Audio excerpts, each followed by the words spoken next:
తెలంగాణ ఎన్నికల ఫలితాలపై లగడపాటి రాజగోపాల్ జోస్యం చెప్పారు. తమ సర్వేలో వెల్లడైన వివరాలను వెల్లడించారు. తెలంగాణలో 8 నుంచి 10 మంది వరకు స్వతంత్ర అభ్యర్థులు గెలుస్తారని అన్నారు. రోజుకు 2 గెలిచే అభ్యర్థుల పేర్లను వెల్లడిస్తామని అన్నారు. మహబూబ్ నగర్ జిల్లా నారాయణపేట స్వతంత్ర అభ్యర్థి శివకుమార్ రెడ్డి, బోధ్ నియోజకవర్గ స్వతంత్ర అభ్యర్థి జాదవ్ అనిల్ కుమార్ గెలుస్తారని జోస్యం చెప్పారు లగడపాటి.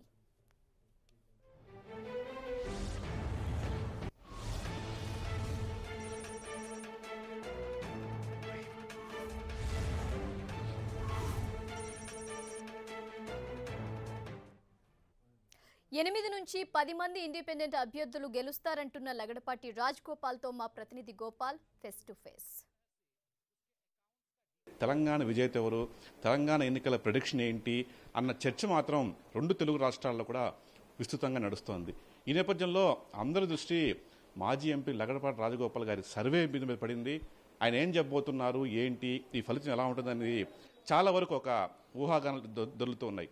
ఈ నేపథ్యంలో మనతో పాటు రాజగోపాల్ గారు తిరుమల దర్శనం కోసం ఆయన తిరుపతి రావడం జరిగింది, శ్రీవారి దర్శనం కోసం.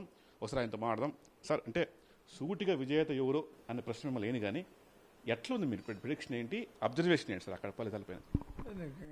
ఆల్మోస్ట్ ఒక నెల నుంచి చెప్పుకుంటూ వస్తున్నా, 2 నెలల నుంచి చెప్తున్నా ఉన్నా. డిసెంబర్ 7 సాయంత్రం 5 గంటలకి నేను ఏ విధంగా ఉంది, ప్రజల నాడేంటి, ప్రజల అభిప్రాయం ఏంటని చెప్తున్నాను. బట్ అంతకంటే ముందు ఏది చెప్పినా కూడా ఏమిటంటే, అది ఇంకా నేను ఇప్పుడు రాజకీయాలు తప్పుకున్నాను, ఏ పార్టీకి సంబంధం లేదు. ఏదైనా పార్టీ గెలుస్తుందంటే గెలిచే పార్టీ మర్చిపోతుంది, ఓడిపోయే పార్టీ ఇప్పుడు జీవితాన్ని గుర్తుపెట్టుకుంటుంది. సో అందుకని ఈ కాంట్రవర్సీలు ఎందుకు, రాజకీయాల దూరం ఉన్నప్పుడు కాంట్రవర్సీలు వద్దులే. అందుకని ఆ గడువు అయిపోయినాక, పోరు అయిపోయినాక, తెలంగాణ పోరు, ఎన్నికల పోరు అయిపోయిన మరుక్షణం చెప్దాం అనుకున్నాను. అలాగే ఈ లోపల అంచనాలు లోతుకెళ్ళి చేయాల్సిన చిన్న రాష్ట్రంలో చిన్న విషయాలు కూడా ప్రభావం చూపుతుంటాయి. అందుకని చాలా లోతుగా చూడాల్సిన అవసరం ఉంటుంది. ఈ లోతు పరిశీలనలోనే భాగంగానే నా అంచనా చెప్పా కదా ఇందాక, 8 నుంచి 10 మంది ఇండిపెండెంట్లు గెలిచే అవకాశం కనపడింది. ప్రజల చెప్పేది ఒకలా ఉండొచ్చు, లోపల భావన ఒకలా ఉండొచ్చు, అన్నీ కూడా పరిశీలించుకొని చేయాలి కాబట్టి కొంత సమయం పడుతుంది. ఎస్, ఫైనల్గా ప్రజల నాడి పట్టుకోగలనేమో అనుకుంటున్నాం, చూద్దాం. బ్రీఫ్గా సార్, అంటే ఉత్తర తెలంగాణలో ఒక ఫలితం ఉంది, దక్షిణ తెలంగాణలో ఒక పోటీ, ఇట్లాంటి తేడా ఏమైనా అబ్జర్వేషన్ గమనించారు సార్?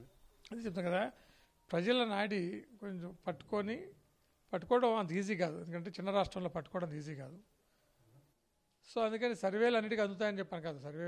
సర్వే కొంత అందుతుంది, పొలిటికల్ ఇన్పుట్స్ కొంత అందుతాయి. అలాగే రకరకాల అనేక ప్రొఫెషన్స్, అనేక రంగాల వాళ్ళని అడగాలి. వోకల్ ఓటర్స్ ఉంటారు, సైలెంట్ ఓటర్స్ ఉంటారు, రకరకాలు ఉంటారు. కాబట్టి అందరి అభిప్రాయాలు తీసుకున్నాక ఆ తర్వాత క్రోడీకరించి, ఆ తర్వాత వడపోసి, ఆ తర్వాత మాత్రమే మనం అంచనాకు రావాలి. అంచనా ప్రజల నాడికి అనుకూలంగా ఉందా లేదా అనేది కాలమే చెప్తుంది. Apart from Telangana election sir, మొత్తం ఓవరాల్గా ప్రాంతీయ పార్టీలు ఎక్కువగా ప్రజలు ఆదరిస్తున్నారు, జాతీయ పార్టీలకు ఇట్లాగే ఉంటుంది. ఎట్లుంటుంది సార్ రాష్ట్రాల్లో? అదే లేదు, ఒక రాష్ట్రం అలా ఉంటుందండి. కొన్నిసార్లు ఒక రాష్ట్రం ప్రాంతీయ పార్టీని ఎన్నుకుంటుంది, ఒకసారి జాతీయ పార్టీని ఎన్నుకుంటుంది. సో అందుకని గతంలో చూసాం, కర్ణాటక తీసుకుందాం, అప్పుడు జాతీయ పార్టీలే, తర్వాత ప్రాంతీయ పార్టీ వచ్చింది, మళ్ళీ ఇప్పుడు 2 జాతీయ పార్టీలు వచ్చినాయి, మళ్ళీ ఇప్పుడు ప్రాంతీయ పార్టీకి 2 జాతీయ పార్టీ సపోర్ట్ చేయడం రెడీగా ఉన్నాయి. సో ఇక్కడ ఏంటంటే పబ్లిక్ వోలటైల్గా అయిపోయారు. ఇంతకుముందులాగా ఈ పార్టీ ఆ పార్టీ అని లేరు, నాయకులు లేరు, కార్యకర్తలు లేరు, ప్రజలు లేరు. స్థిరంగా ఒకే పార్టీకి మేము కట్టుబడున్నాం తరతరాలుగా అని చెప్పే పరిస్థితులు పోయినాయి ఇవాళ. ఎందుకంటే ఎడ్యుకేషన్ రావడం వల్ల, లేకపోతే వాళ్ళలో ఆలోచన పెరగడం వల్ల, అనేక కారణాల వల్ల ఒక పార్టీకే కట్టుబడే తత్వం నాయకుల నుంచి కింద స్థాయి వరకు పోయింది. కాబట్టి ఇప్పుడు వోలటైల్ అట్మాస్ఫియర్ ఉందంటే ఎటన్నా పోవచ్చు, స్థిరంగా లేరనమాట. ఎవ్రీడే 2 పేర్లు రిలీజ్ చేస్తాను, అది చేస్తారు సార్ ఎప్పటి నుంచి ఏమన్నా? అది అన్నాక ఇందాక. సో ఇవాళ 2 పేర్లు చెప్పాను. అలాగే రేపు అదాది ఎల్లుండి చూద్దాం. చెప్పా కదా ఇందాక చెప్పాను, మహబూబ్నగర్ జిల్లా మన నారాయణపేటలో స్వతంత్ర అభ్యర్థిగా పోటీ చేసిన శివకుమార్ రెడ్డి గెలవబోతున్నాడు. అలాగే ఆదిలాబాద్ జిల్లాలో బోత్ ఎస్టీ నియోజకవర్గంలో జాదవ్ అనిల్ కుమార్ స్వతంత్ర అభ్యర్థిగా గెలవబోతున్నాడు. ఈ 2 పేర్లు కూడా గతంలో చెప్పాను, ఇందాక చెప్పాను, మళ్ళీ చెప్తున్నాను. ఎన్నికలు ముగిసిన అంటే 7వ తేదీ సాయంత్రానికే తాను మొత్తం సర్వే రిపోర్ట్ను వెల్లడిస్తానని, ఈ లోపల తన పేరుతో జరిగే ఎట్లాంటి సర్వేలు కానీ, హల్చల్ చేసే మెసేజ్లు కానీ వాటిని నమ్మద్దని రాజగోపాల్ గారు చాలా క్లియర్గా చెప్తున్న పరిస్థితి ఇక్కడ కనిపిస్తోంది. కెమెరా పర్సన్ సురేష్తో మురళి, 10 టీవీ, తిరుపతి.